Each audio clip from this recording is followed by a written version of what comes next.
Good morning class 9।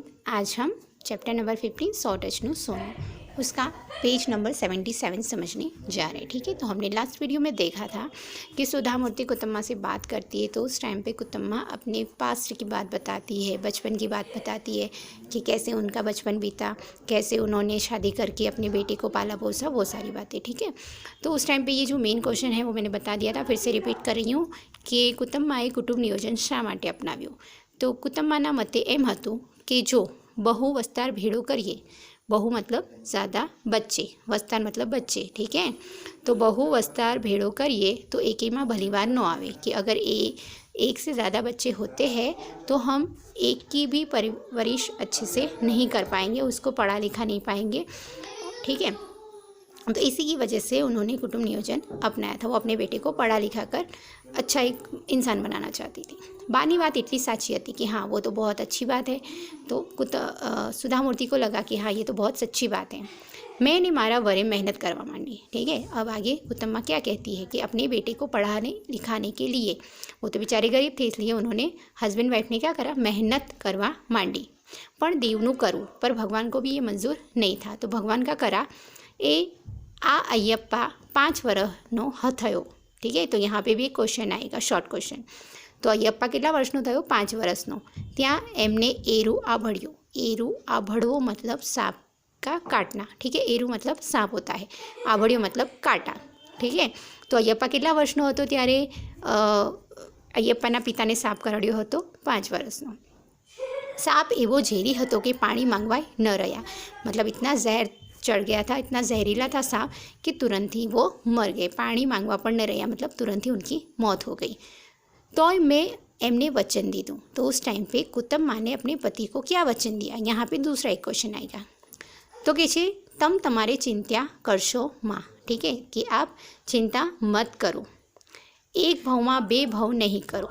अब यहाँ समझना, एक भाव मतलब एक जन्म में दूसरा जन्म नहीं करूँगी, मतलब कि एक ही जन्म में दूसरी शादी नहीं करूँगी। ठीक है, यहाँ पे ये बात है कि आप के जाने के बाद मैं इस जन्म में दूसरी शादी नहीं करूँगी।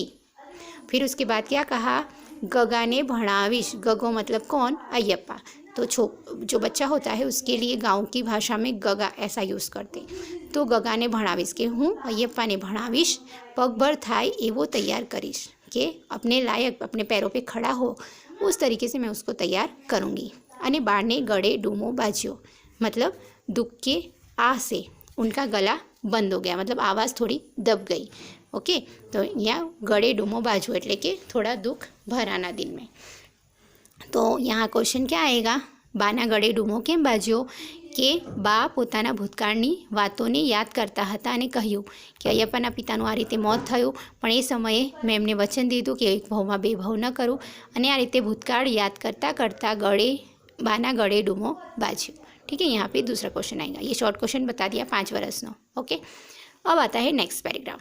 मैं ऊभा थईने कुटुंबा ने पानी आप्યું। ठीक है, वो रोने जैसी, मतलब ऐसा हो गया तो उनको सारी दुख की बातें याद आ गई, तो कुटुंबा रोने जैसी हो गई। तो इसलिए सुधा मूर्ति ने उठकर क्या दिया? कुटुंबा को पानी। बा सहित स्वस्थ थईने कहे, मारो दीकरो तो भारे होशियार। तो अब उन्होंने जो मेहनत अपने बेटे के लिए करी तो उसमें उनको कैसे सफलता हासिल हुई। उनके बेटे ने भी उनकी मेहनत को देखा और कैसे वो अपने आप कोशिश करने लग गया। तो किसी मारो दीकरो भारे होशियार निकलियो, मैंने जितना सोचा था उससे भी ज़्यादा होशियार निकला अय्यप्पा।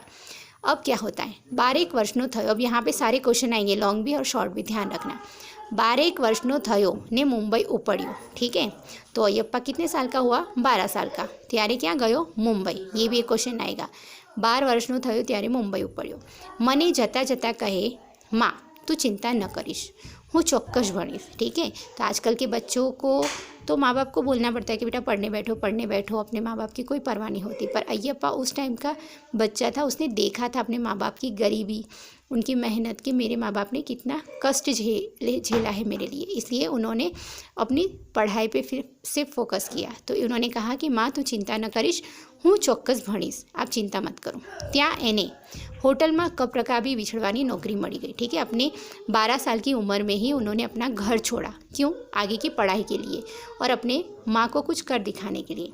तो जब वो मुंबई गया अय्यप्पा, तब उन्होंने पहले उनको क्या काम मिला एक હોટલમાં કપ રકાબી मतलब कप प्लेट धोने की, बिछड़वानी मतलब धोने की नौकरी मिल गई, एक मजदूर टाइप का, ठीक है, एक नौकर टाइप का। तो शुरू में उन्होंने ये काम करा, धीरे धीरे सेठનો विश्वास जीती લીધો, ठीक है। वहाँ पे एक होटल में वो ईमानदारी से काम करता था, इसलिए सेठનો विश्वास जीती લીધો, बहुत ईमानदारी से काम करा इसलिए सेठ खुश हो गए। એટલે સેઠે ચાય પાવ તરીકે आजूबाजूनी ऑफिस में किटली फेरवतो करी दीधो। अब यहाँ चाय पाव मतलब चाय और पाव नहीं, चाय पाव मतलब चाय पिलाने वाला, ठीक है, ये याद रखना। तो अय्यप्पा का काम देखकर सेठ इतना खुश हो गए कि उसको नौकर में से फिर क्या बना दिया, चाय पाव, कि चाय पीवड़ा माटेनी नौकरी आपी दी थी, ठीक है। आजू बाजू की ऑफिस में जब लंच टाइम होता है, जब ब्रेक होता था, तब अय्यप्पा सब ऑफिस में जाकर सबको किटली फेरवतो करी दीधो, मतलब सबको चाय पिलाता था। तब जब सबको चाय पिलाता था तो सब लोग क्या कुछ ना कुछ टिप देते थे, बख्शिश मतलब टिप देते हैं। जब हम होटल में खाना खाने जाते हैं तो हम क्या सबको टिप देते हैं ना, वेटर को। तो उसी तरीके से जब वो ऑफिस में चाय पिलाता था सबको, तब सब कुछ ना कुछ बख्शिश देते थे, मतलब टिप देते थे, और उनका सेठ उनको क्या देता था, पगार। तो बख्शिश અને પગારની રકમ ભેગી કરીને, ठीक है। अब ये अय्यप्पा इतने होशियार थे कि एक तरफ पूरा दिन काम करते थे और रात को पढ़ाई करते थे। तो बख्शिश અને પગારની રકમ ભેગી કરીને રાત્રે મોંઘાવીરા, अब ये पॉइंट अंडरलाइन करना, મોંઘાવીરાની રાત્રિ શાળામાં ભણવાનું ચાલુ રાખ્યું। तो अय्यप्पा कौन से स्कूल में पढ़े, कई रात्रि शाला में भण्या, तो मोंघावीरा, ठीक है।